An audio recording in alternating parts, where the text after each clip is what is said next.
Hi guys, Kellen and I spend all of our time trying to figure out how to navigate complicated cannabis challenges. Today, we're excited to bring to you a solution for your accounting needs. Navigating 280E, keeping clean books, and providing financial and accounting advice is a massive headache for so many businesses. End to End is a team of CPAs with backgrounds from the big public firms that specialize in the cannabis industry. End to End is offering a no-cost consultation if you tell them the dime sent you. That's right, free accounting advice. Go to n2nadvisors.com now to take advantage of this. That's N, the number 2, NADVISORS.com to get free accounting advice now. This is The Dime. Dive into the cannabis and hemp industry through trends, insights, predictions, and tangents. What's up, guys? Welcome back to another episode of The Dime. As always, I've got my right-hand man, Kellen Finney, here with me. And this week, we've got a very special guest, Fabian Monaco, CEO of one of the hottest cannabis companies out there, Gage Cannabis. Fabian, thanks for taking the time. How are you doing today?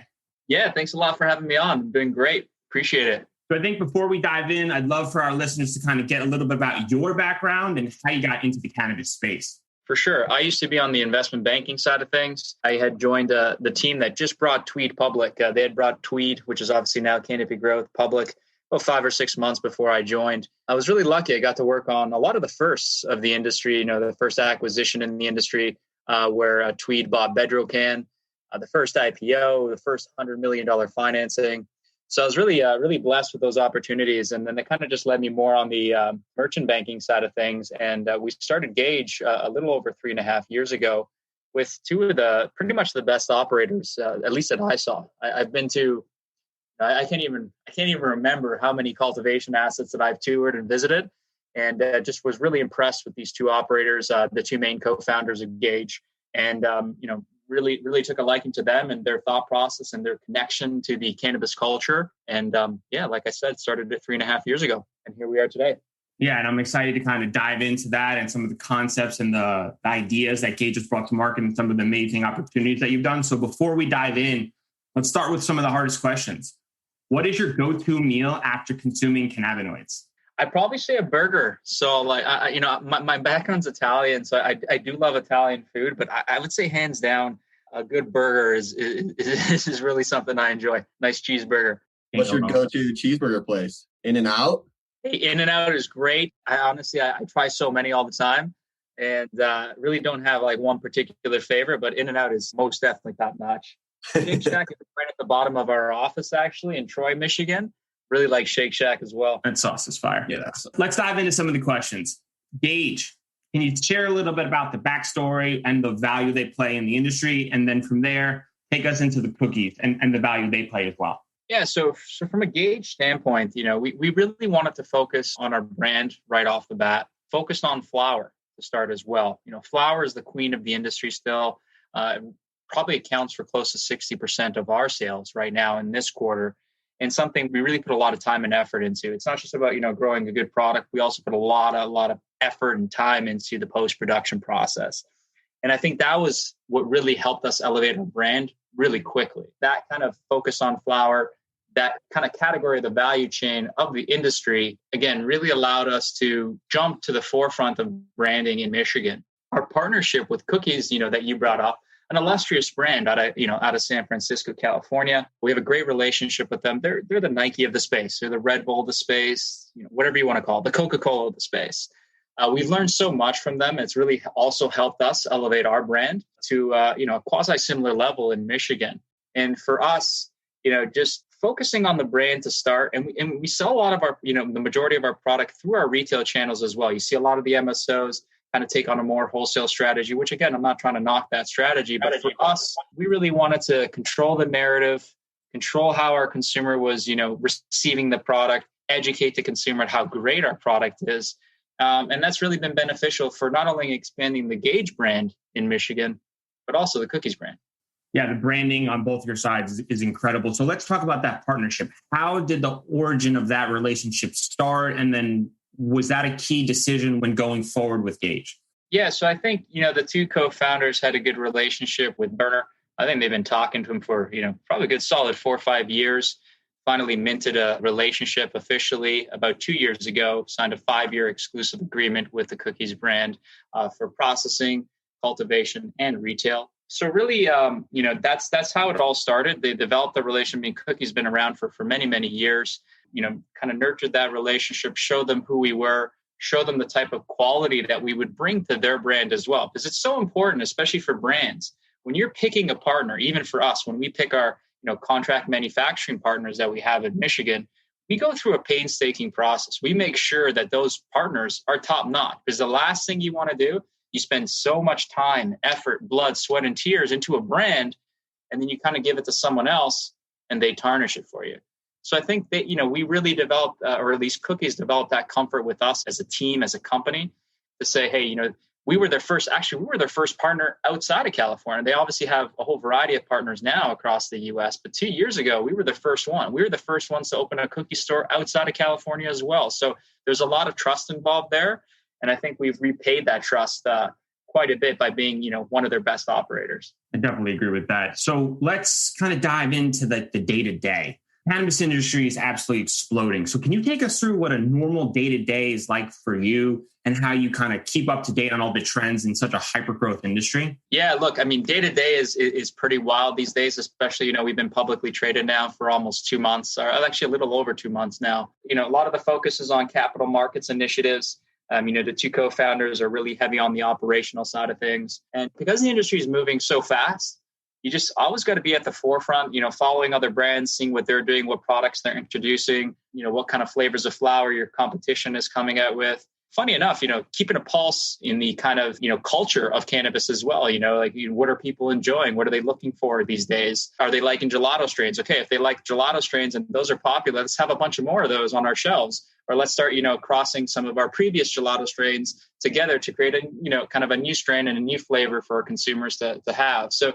it's really multifaceted. And for us as well, as we're expanding so quickly, moved from 2 cultivation facilities to now 8, soon to be 9 that are in operation that are growing Gage and Cookies branded product, or even 5 retail locations at the end of last year to now, 9 as well, and hoping to move that to close to 20 by the end of this year. It's really just a whirlwind. We're working on so many opportunities and so many things. And then, I spend a lot of time too, like I said earlier, following other brands, especially on social media. I think social media is so important these days to really get your brand out there. We're part of a great network, obviously, with Berner, Rick Ross, and, a couple of the other partners of Cookies. And we're in that kind of ecosystem, but following some of the other brands, seeing, what kind of cool packaging they're coming out with, how they're presenting, their product, and looking for, new product categories to bring to the Michigan market as well.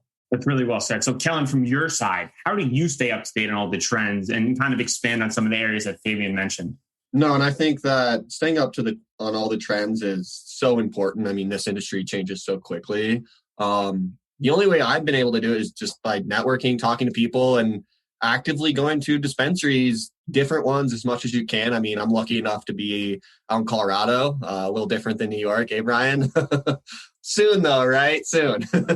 And so, it's like going to a liquor store these days in Colorado. It's been around for a while, and I always go in and talk to bud tenders. I mean, it's wild how much power those people have behind the counter in terms of pushing product and understanding what kind of is trending this way and that way.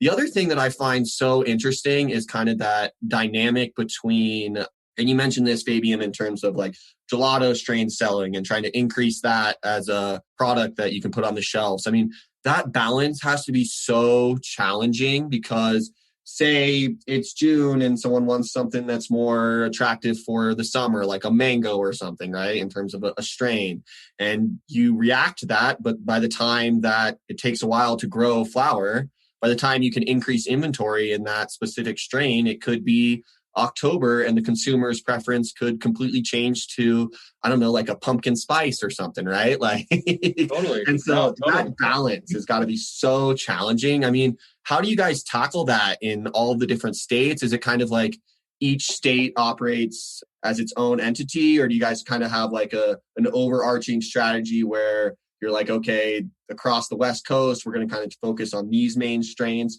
Could you kind of describe that challenge or that obstacle? For us right now, we're still a single state operator, so we don't have those challenges per se. We're solely in Michigan, and the brand's available in Canada as well. I would say, to your point, again, it's not something where, hey, everyone's really liking, this type of strain or these types of, flavors. Let's all of a sudden throw something into production, and next week we're going to get some fruits from our labor, right? It's more of a long process, obviously, especially when you're growing cannabis from seed to smoke. So again, it's just trying to stay well connected to the cannabis culture.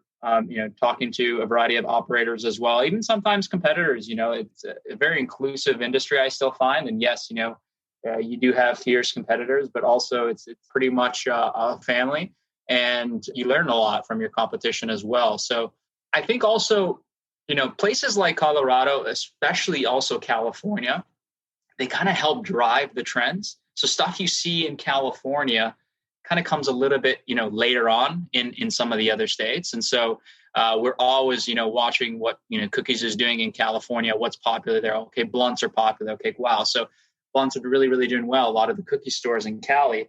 So let's put a plan in place, because we think we'll do equally as well in a place like Michigan. So, that's a product category that we hope to have introduced over the next, couple months here.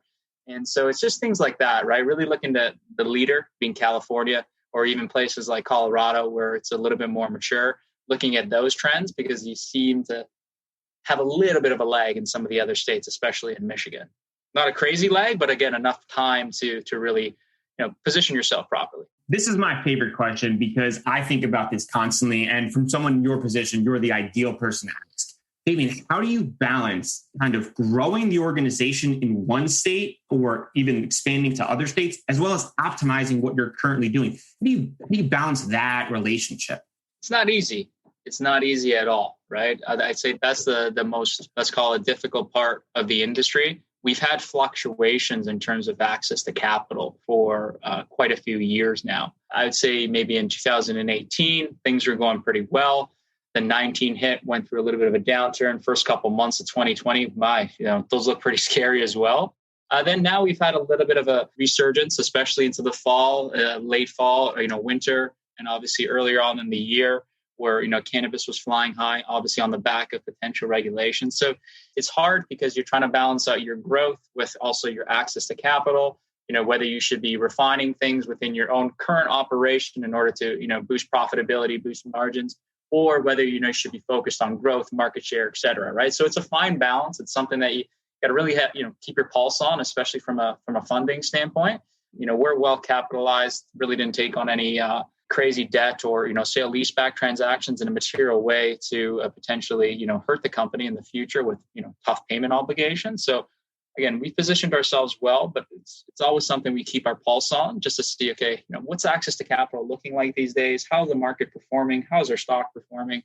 Will we have the opportunity to access further capital, or should we focus on, again, refining our current operations?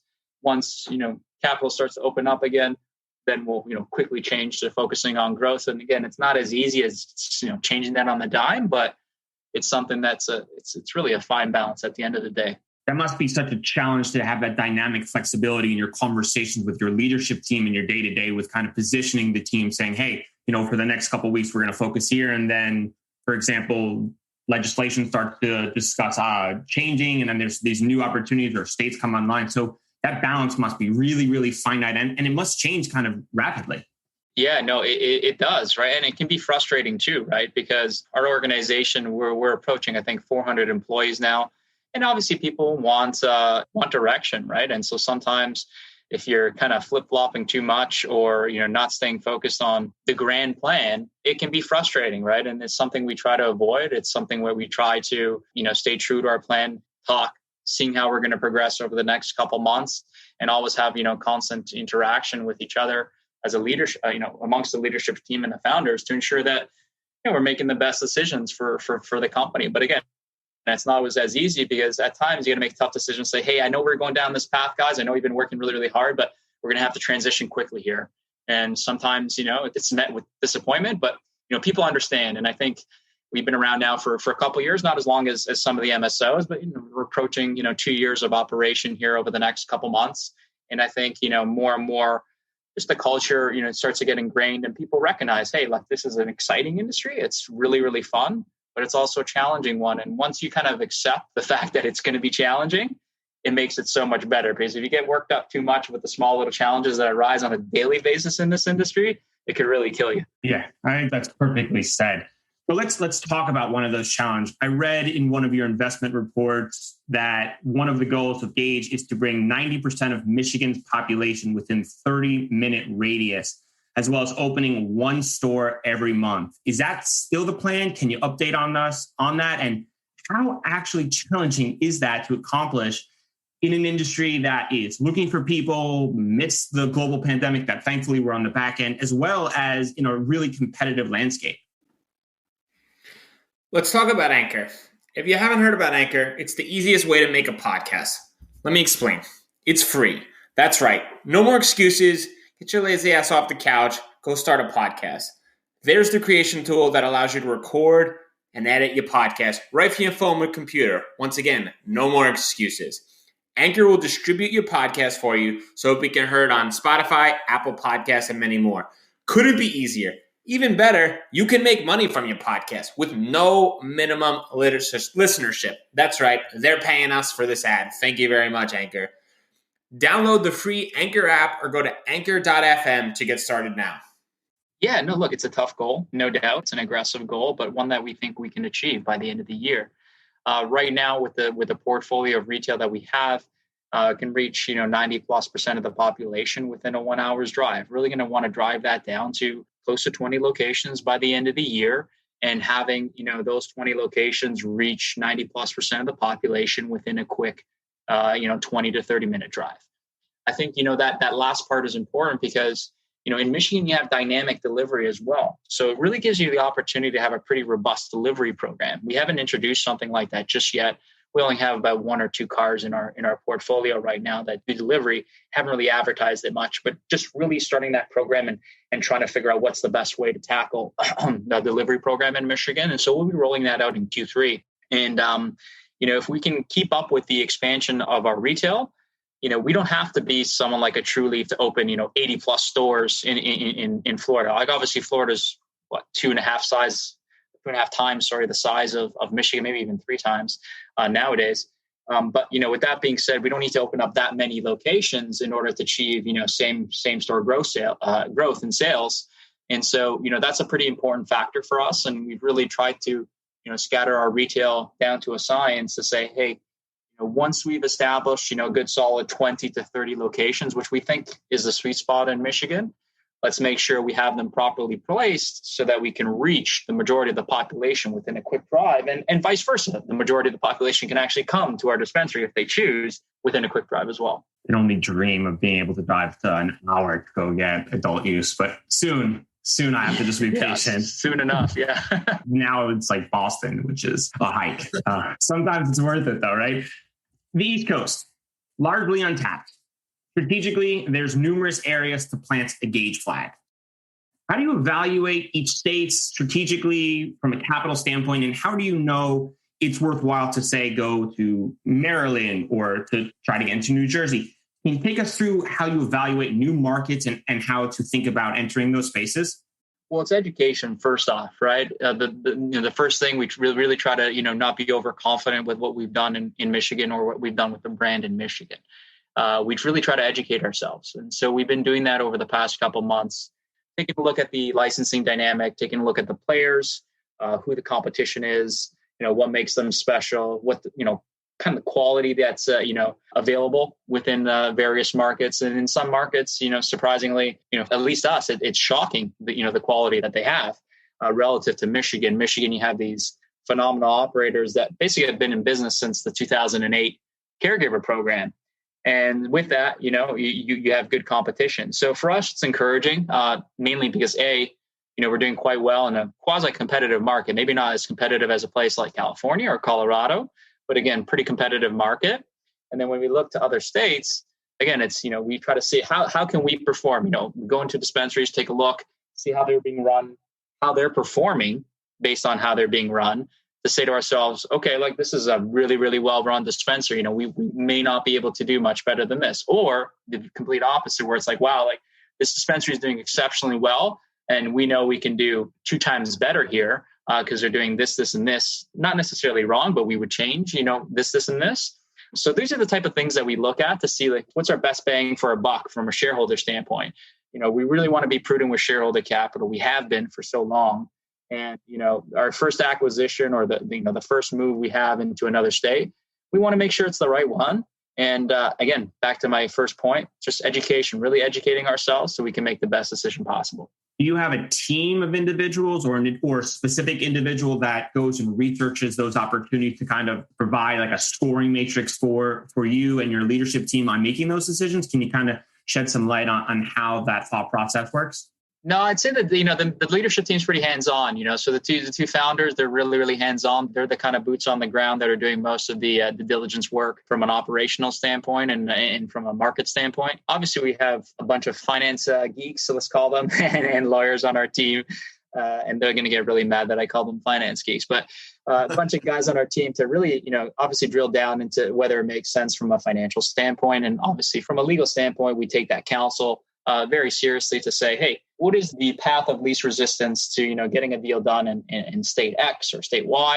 And so this is the type of analysis we do. We do still have, decent amount of confidence in how we operate. It's not going to be rocket science for us, right? Sure, there'll be a couple tweaks to the rules in each and every respective state, but we know how to grow cannabis, we know how to process cannabis, and we know how to run retail. Yes, again, there'll be quasi different rules in each and every state, but we're pretty confident that we can come into a state and at least kind of hit the ground running. Kellen, dive into that side, right? From the East Coast standpoint, what Fabian was saying about making the decisions and kind of weighing the pros and cons.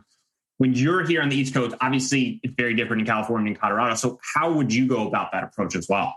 The East Coast is going to be, I think, a completely different beast to tackle than the West Coast. I think just looking at how a lot of the high value markets have structured their license process. It's a limited license kind of situation, right? Like New York and Florida, these are your high density population centers, right? And so it's going to require a lot more capital to kind of own a square, if you will, on the East Coast. And so I agree with Fabian in terms of you have to have your executive team and the people that are going to be making those decisions. They have to go see it for themselves. They have to be boots on the ground. I mean, these kind of decisions are going to cost a ton of capital to enter these high density markets from a population perspective.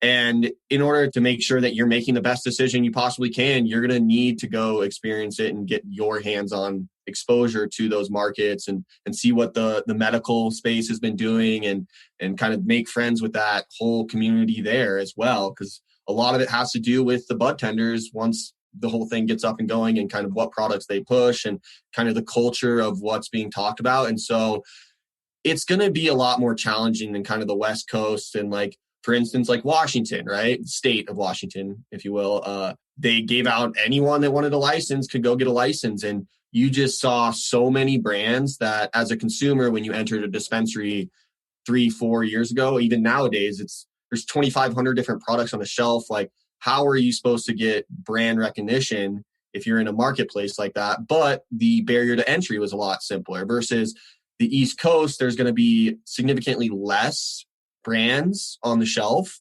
So you're going to have a higher potential to generate that brand awareness, right? But they know that, so it's going to cost more money. So I think that strategically, the amount of due diligence that's going to be required to enter the East Coast, I think is astronomically higher than something that should be approached on the West Coast, at least from my perspective. And relationships have to matter in these limited license states, because if you have limited amount of opportunities, the relationships have to be key to knowing, okay, this person's interested in selling, but they've been approached by Cresco, they've been approached by Trulieve. So Fabian, from that standpoint, boots on the ground has to be critical because you're forming those relationships with these opportunities that might be limited in their opportunities for growth. Oh, no, it makes an incredible difference. I mean, having even, again, just the relationships with other producers, for us, we're an inclusive brand. We don't just have Gage branded or Cookies branded product within our store. I have a whole variety of brands. And so, in a very, tight market, it's similar to how you said, it's going to be important to actually, build these relationships in order to ensure you have supply for your stores. And so, that's pretty key as well, because the last thing, and especially in a tight supply market, you don't want to open a store and have absolutely no product to sell.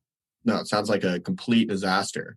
So I had a random thought that's been kind of puzzling me recently. And I think the best way to ask it is, so with Pennsylvania, it's still a medical market. And all of a sudden, randomly 2-3 months ago, it got really, really hot from an acquisition standpoint, right? You saw all these big MSOs coming in there, and me and Brian were talking to each other. And we're like, do they just know something that we don't, or is it like one of the big players was like, oh, I have a friend in Pennsylvania, let's go there, and then everyone else just kind of follow the leader? Do you have any insights into kind of how some of these random markets all of a sudden just become so hot from an MSO perspective? I think first off, the opportunities are a little bit limited from a retail standpoint there. And then, secondly, everyone has, 16 locations that they can open. I think that's the limit in Pennsylvania. And so you want to make sure those 16 are as best as possible, right? So there was a little bit of a rush to go and get those, the best, located dispensaries in that state. I think also, to be totally honest with you, Kate, if you look at the dynamic of Pennsylvania, look at the consumption habits, I'd say quasi similar to Michigan. You're seeing what Michigan is doing when it went from, a medical program to now an adult use program. And I think, from their perspective, they're looking at that and saying, okay, Michigan's approaching a $2 billion market right behind Colorado and California. Obviously never going to catch California. But, Pennsylvania very much so has the ability to be just as big if they can get to adult use. That's a big if. I think if you kind of remain at, simply medical only, it's gone really, really well for a place like Florida, but they have close to 25 to 30 million people these days. Pennsylvania, a little bit more than Michigan. I think it's 12 or 13 million there. It's pretty key to make sure that turns into adult use, in my humble opinion, to really take advantage of some of the prices they've been paying for a dispensary, for a single dispensary, or let's say a pack of 3 dispensaries. So yeah, I think that's overall what people are thinking, or at least that's my thought process on that. They're looking at Michigan. They're seeing, similar demographics, similar progression. Same with a place like Maryland, where it's medical, potential to go to rec, and what that inflection point will bring. And if you are limited in the amount of locations you can have, hey, you want to make sure you get the best, top-notch locations possible, because you really want to make those 16 as best and as big as you can. That makes a lot of sense, actually. Thank you. I didn't even consider that. So that's good insight there for sure. And I think I was checking headset data last week, and I think Michigan is bigger than Colorado now. I think they did more sales in April or in May than Colorado did. So they Colorado. Right on. I didn't know that. Yeah. No, we're still, I know headset has data, but sometimes it differs slightly to what we have from the state. Usually MRA in Michigan post those numbers on a monthly basis. So those should be coming out soon. I'd be eager to see how they do. Yeah, I think Headset does do a little kind of predictive analysis based on past sales, if I remember correctly. So it will be curious what those numbers are. Yeah, that'd be a pretty big jump, though. I mean, I think Colorado's in and around close to 200 now in terms of monthly sales. No, I think they're at like 149, and Michigan was at like 154. I could be. Oh, wow. Yeah, they definitely overtook it. So I was like, oh no, but it makes sense because there's like twice the population in Michigan than there is in Colorado. So it was only in my opinion. No, totally. I'm going to ask a question about that. Do you think that has to do with the fact that Colorado's been online a lot longer and the consumers are kind of a little more comfortable, where in Michigan, the buzz is still really hot and people are still, I think, kind of curious with the term that I heard thrown around a lot yesterday. Do you think that has to play into that? I honestly, I think it's just what Kellen said before. It's mainly population. Right? I think you have super strong consumption habits in Colorado and equally as high on a per capita basis in Michigan. Obviously, Michigan really does enjoy their cannabis, but it really comes down to population, which is not always a determining factor. But I think when you compare two states that again have strong consumption habits from a cannabis standpoint, the larger population is going to win. Makes sense. So Gage has done a terrific job with their capital light strategy. Can you take us through what the future product roadmap looks like? So I think you're going to still see a huge focus from us on flower. As I mentioned earlier on this podcast, there's just still a strong demand for flower, especially in a place like Michigan, and we see it across North America. Flower's queen; it's a queen of the categories. When you include pre-rolls, it's accounting for the majority of sales. It accounts for the majority of our sales. I think in Q2. we'll probably see flower be, 60 to 65% of our sales when including, pre-rolls. So overall, that will continue to remain our focus.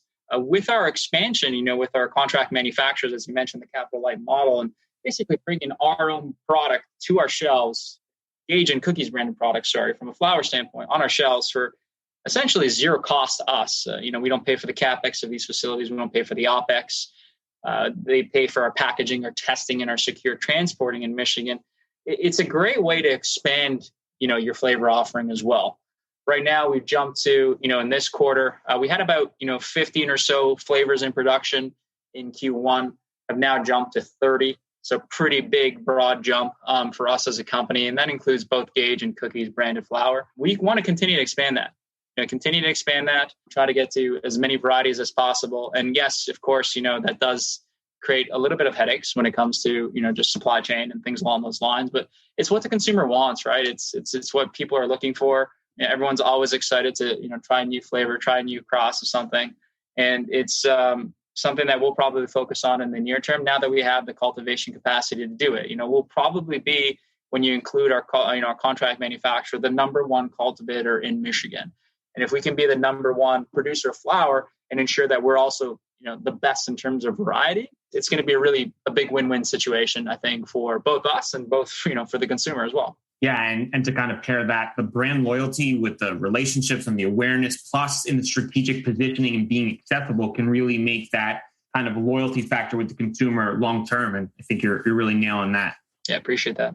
So, biggest misconception in the cannabis space since you started working in it? Guys, I want to talk to you today about one of our new partners, CESC. CESC is a nonprofit organization providing a compelling and complementary alternative. They represent the ability to harness a flexible, collaborative approach to scientific advancements. They are comprised of leading doctors and researchers in the cannabis and cannabinoid science space for almost a decade. Their act first, talk later operating principle has now led to a successful series of disruptive innovations in the cannabis science space. They need your help now. Join them, collaborate with them, or support them. Go to thecesc.org to get involved now. Together, we can change the world. That cannabis is a commodity. I hate hearing that because it's just so far from the truth, right? They try to, a couple of, have an investor call or questions from investors. Some will think, oh, it's just a commoditized business. It's like tomatoes. It's so far from the truth. I mean, I think you guys will appreciate this analogy. It's not exactly like the wine industry, but it's quite similar, right? Especially if you're like a true connoisseur of wine, let's say, which I'm not, but from what I've been told, you want to know, okay, where's this wine from? What country? How was it grown? Where was it grown? Was it grown at the base of a volcano? Was it grown at a certain altitude? What grapes were used? What did they do with the grapes after? Did they crush them by hand? Did they crush them with their feet? Did they crush them through a machine? How did they store the wine after? Was it an oak barrel, glass barrel, steel barrel, stainless steel barrel? So there's so many facets to the wine industry. And at least for me, cannabis is quasi-similar, especially for like the true connoisseur, the true refined consumer. And yes, not everybody's, to that point just yet. But I think the industry continues to grow, continues to, gain a fan base across the country that people actually care about these small nuances, right? Is it greenhouse grown? Is it grown outdoor? Is it grown indoor? What did the post-production process look like? If you grow, let's say, Brian, you grow, let's call it, you were an operator, you grow fantastic cannabis, but you trimmed it extremely poorly. You didn't dry it well. You didn't package it well. You gave someone a bag of eighths, but you included a whole bunch of small little nugs in it. I think just generally that brand or that entity or that licensed producer is not going to be well received. So I think there's like so many little steps from the seed all the way to the smoke in this industry that it's just not commoditized. In maybe some markets where the supply is extremely, extremely tight, maybe like a place like New Jersey, or maybe a place like, Pennsylvania, where still, supply is really not even coming close to the demand. Sure, you can get away with producing just good product, obviously, but you don't really have to focus on the details. In a place like Cali, in a place like Colorado, Michigan, you got to really focus on those details. And that's where the industry's going, because, we saw in Canada what happened with, people just growing the same type of flavors, the same type of way, and really having no variety and nothing special. you saw how the Canadian licensed producers are performing. And I think, I'm not saying that's going to happen in the US. It's a totally different beast. But again, I think, US operators need to be cognizant of that as competition continues to increase. You really have to have a refined strategy. And again, I'd say that's the number one thing that really annoys me when someone says that, cannabis is a commoditized business, because it's just so far from the truth. And it goes back to exactly what you're saying about the trends in California and how it's going to kind of that ripple effect across the country. I mean, the job that California did in implementing the Appalachian laws and really kind of teeing the whole industry up to kind of mirror something like the wine industry, I think is exactly where the whole space is going to go. So I think you're right on point with that. How do we educate the consumer?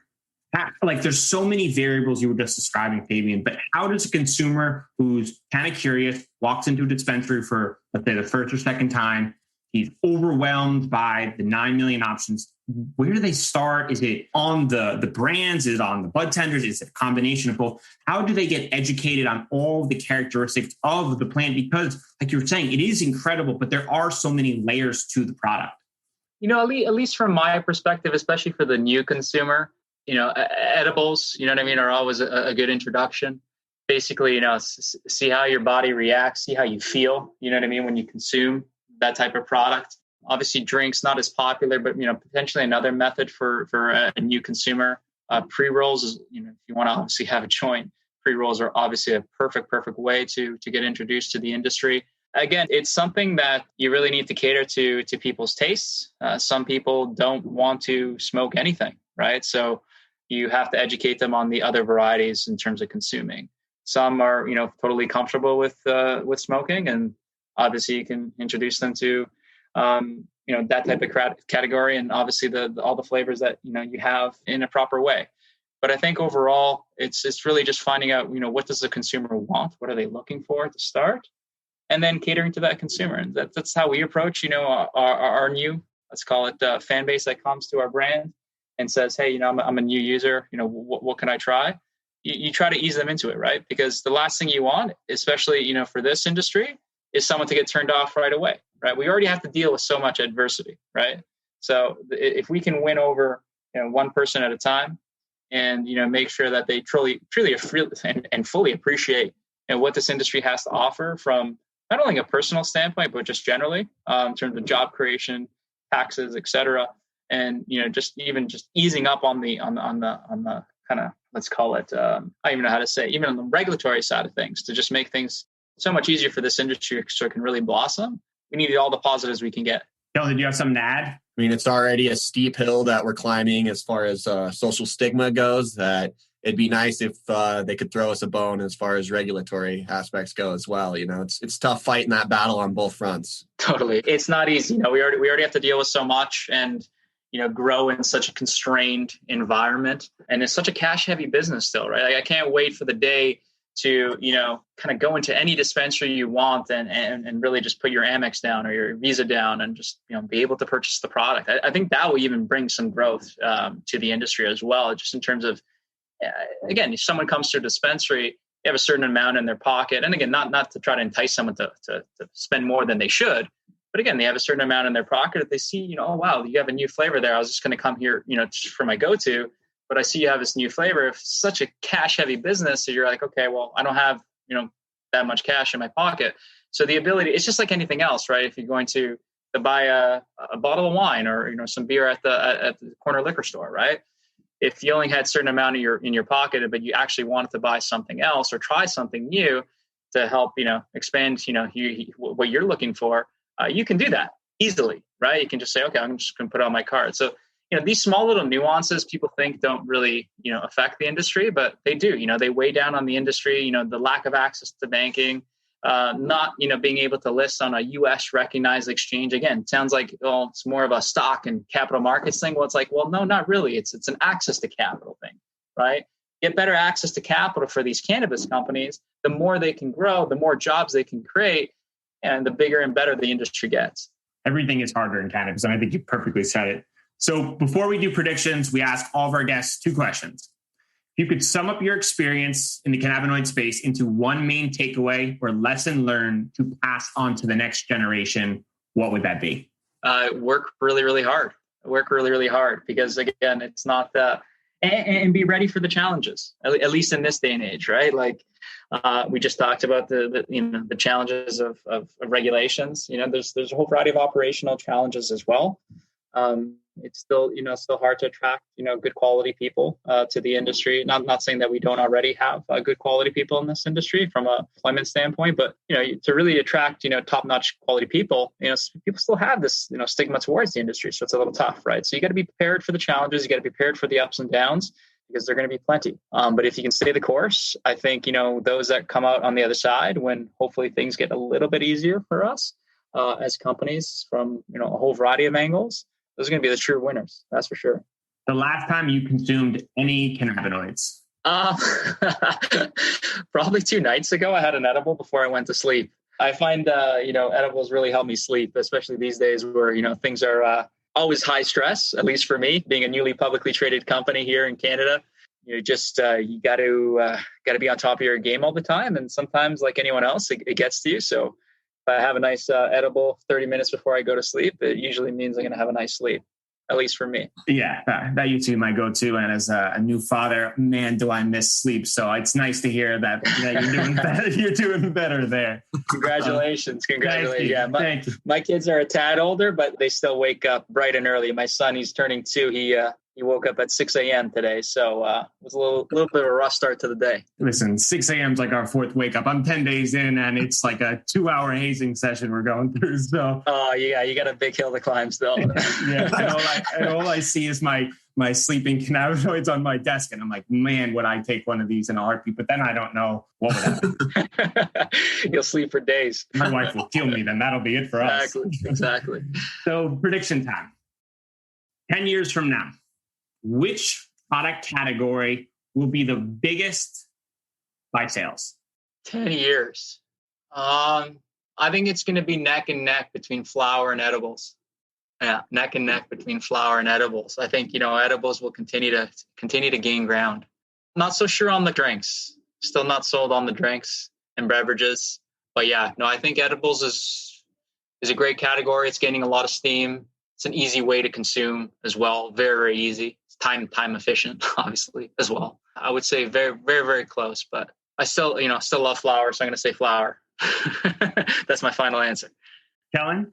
I don't know. It's either edibles or flower, right? And I think the biggest variable in that prediction is going to be how the next generation that comes online views smoking, right? Because I think right now, like our generation and the generation above us, cannabis has always been something we've smoked. And so flower will continue to dominate as we are the main buyers as consumers. But it'll be really interesting to see how the younger generation views smoking in general. I mean, is there going to be a resurgence? If not, and they really focus more on like the wellness aspect and really are health conscious, then I think edibles will take the day no matter what, just from an ease of consuming. But in 10 years, I don't know. I'm gonna stick with flower too. What are your thoughts, Brian? Obviously, Kellen, I'm very, very bullish on the beverage market. I think from a social standpoint, getting together with your friends, consuming an edible, it kind of isn't that same feeling of standing around with like a White Claw or a beer. So from a social standpoint, I think the low dose THC beverages are going to just absolutely explode. I think it's also easy to kind of adopt the kind of curious people who are unfamiliar with cannabinoids, but are interested in trying because it's such a mild taste. And I think edibles, while I love them personally, I think they get a bad rap because people sometimes associate bad experiences with them. If they had a brownie in college, which was made by their friend and they had a bad experience, they're likely deterred from trying that again. So I think the beverage market will be really beneficial for people who are migrating or newly entrants into the space. But also, I think people who are heavy alcohol consumers who are sick of hangovers and are interested in kind of getting a light little buzz, if they gravitate towards that, it could be a huge growth area. And sure, flower's here to stay. I think the true purists will always do that. And I don't think that category is going to get hurt at all. But I think the beverage market will just absolutely explode. And obviously, I'm very bullish on that side. A little mix of a cocktail, a little THC and alcohol cocktail at the bar. That sounds like a really dangerous thing. So Fabian, before we wrap, where can our listeners get in touch? We'll tag Gage and all in the show notes, but if they want to get involved and learn more about your company specifically, where can they learn more? Yeah, look, I mean, follow us on social media for sure. On our Instagram page, we have close to 30,000 followers, have a big, broad network. We put a lot of time and effort into our social media.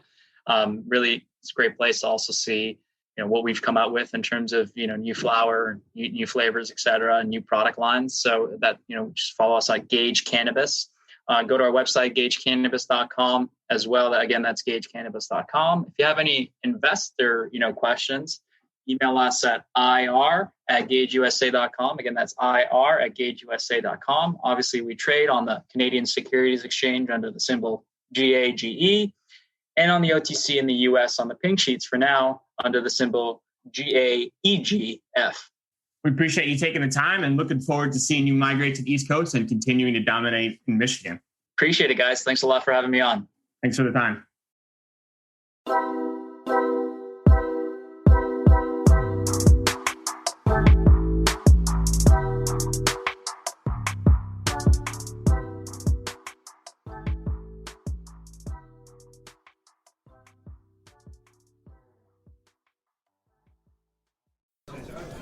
I'm Larry Michigan.